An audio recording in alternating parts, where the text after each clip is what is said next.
Hello everyone and welcome back to my Bold and Beautiful 29 YouTube channel. I hope you guys are having a wonderful day. Before we start, please hit the subscribe button and give this video a thumbs up. In Lee's office, Finn paces and also sits down on the lounge.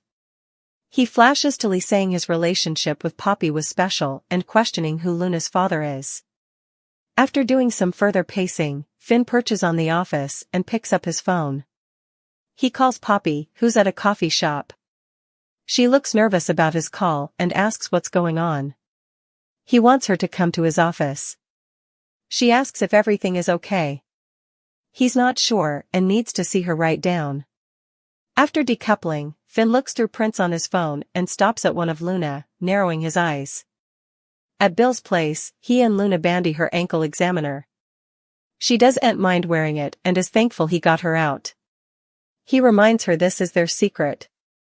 She says secrets are commodity the Nozawas are good at. She rehashes how chaotic her nonage was, they were always moving around, and her mama had her medicines and men.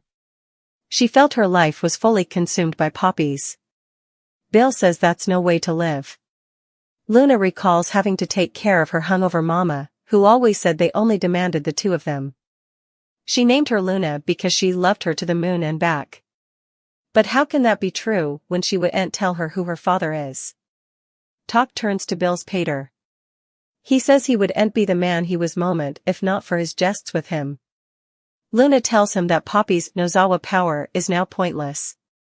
All it represents is secrets and falsehoods.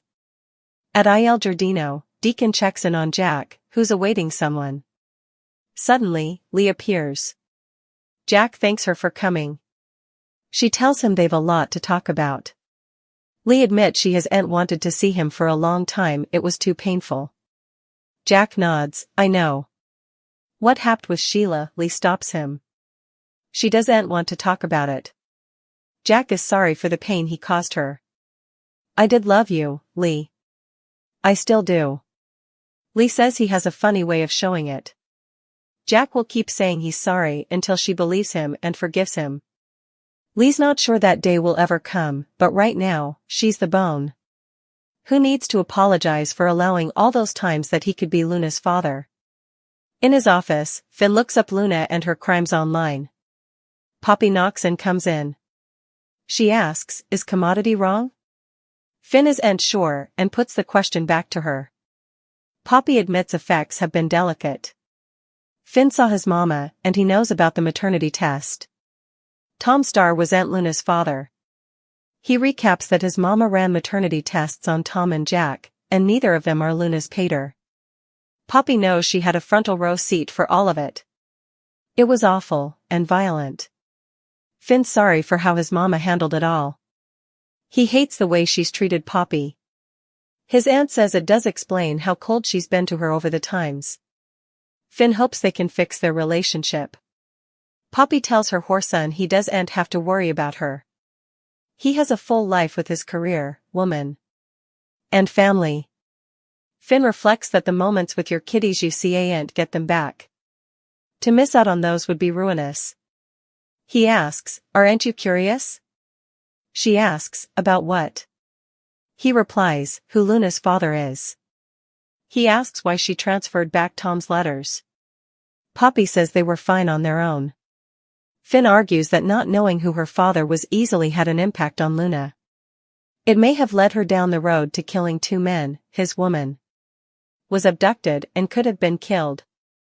Poppy knows and is really sorry that Luna targeted Steffi. She cries, I see and indeed imagine how you're feeling about her. Finn tells Poppy that she needs to be honest with him. Did she keep Tom's letters from Luna because she didn't want him to be her father, or because she knew he wasn't? Poppy wants to know why he's asking these questions. Finn situations, you know why, Poppy. At Il Giardino, Deacon serves Lee and Jack food and tells them he thinks Finn would be happy to see the two of them together. He walks off and Jack muses, he's not wrong. He's sure their son would like to see them get on. Lee smiles, we do have an amazing son. They agree that they'll no way let anyone take down his happiness. Jack tells Lee he's thankful for the blessing she sees in Finn. She tells him he's her son in every sense of the word.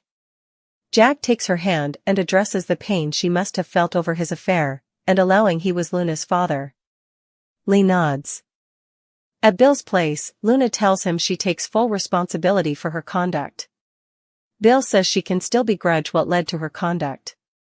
Luna thinks she deserves to know the verity. She feels it in her gut that Tom is her father. After all these times, and I'm still searching for who my father really is. In Finn's office, he tells Poppy he needs answers. Back when you came to stay with us, Poppy snaps, that was a long time ago. Finn recalls that he came home one night and went out the window onto the roof to suppose someone differently was there. Poppy recalls that they talked until the sun came up and watched the fog lift like it was magic. She'd no way been suitable to talk like that with anyone. Finn knew who she was, but she was around a lot growing up.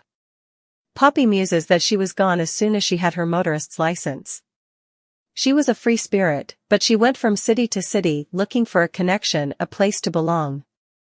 Most of the time I was just lonely. Finn thinks that's why she came to stay with them. How numerous hours did we spend on the roof? Poppy replies, a lot. That place was theirs to laugh, in trust in one another, and love. One night we couldn't help ourselves, and we went into your room. Finn nods, you were my first, and it was an inconceivable connection.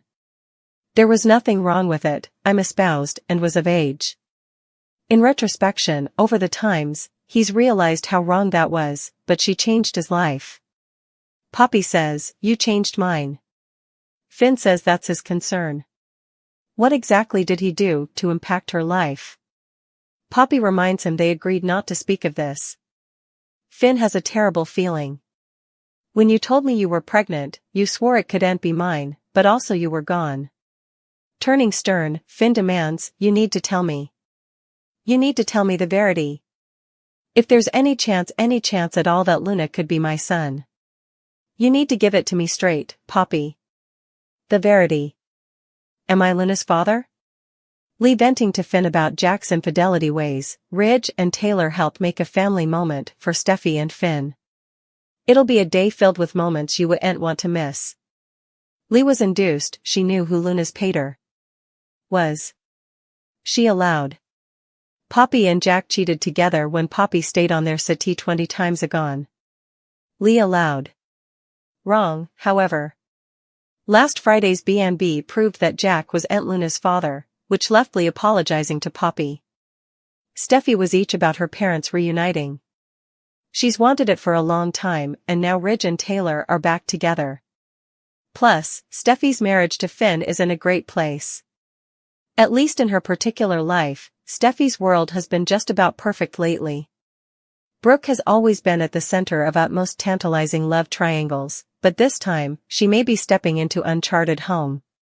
With Ridge forcefully in Taylor's arms, Brooke has spent far too long craving for a man who seems to have moved on. But maybe it's time for her to do the same. As the new CEO of Forrester Creations, Brooke's life is now filled with high-powered meetings, glamorous events, and encounters with interesting individualities. Could one of these hassles lead to a love that eventually takes her mind off Ridge? We have long suspected that Brooke deserves further than just heartbreak over her ex-husband. Her part at Forrester Creations positions her to meet a whole host of eligible maids. Whether it's a fascinating business mogul, a debonair transnational customer, or indeed a mysterious artist uniting with the fashion house, Brooke's options are endless. Who wouldn't want to see her swept off her bases by someone who recognizes her worth? Still, it could mean big changes for her character if Brooke does find love. For times, her connection to Ridge Forrester has driven her opinions, including her recent determination to reclaim Forrester Creations on his behalf. But what if a new man inspires her to concentrate on her own dreams rather of Ridge's heritage? Imagine Brooke trading the drama of Ridge and Taylor's revivified love for a passionate and fulfilling relationship with someone new. This could eventually give her the freedom to step out of Ridge's shadow and embrace a future that's entirely her own. And with Ridge putatively happy with Taylor, Brooke might just find it easier to let go of the history. This would shake up the dynamics at Forrester's. Brooke's plans for the company could shift dramatically. However, she might no longer feel the need to fight so hard to return the company to him, if her heart is no longer tied to Ridge. Rather, she could lean into her part as CEO and turn Forrester Creations into her own conglomerate. Now, that would be a twist that would leave Ridge fuming for times to come.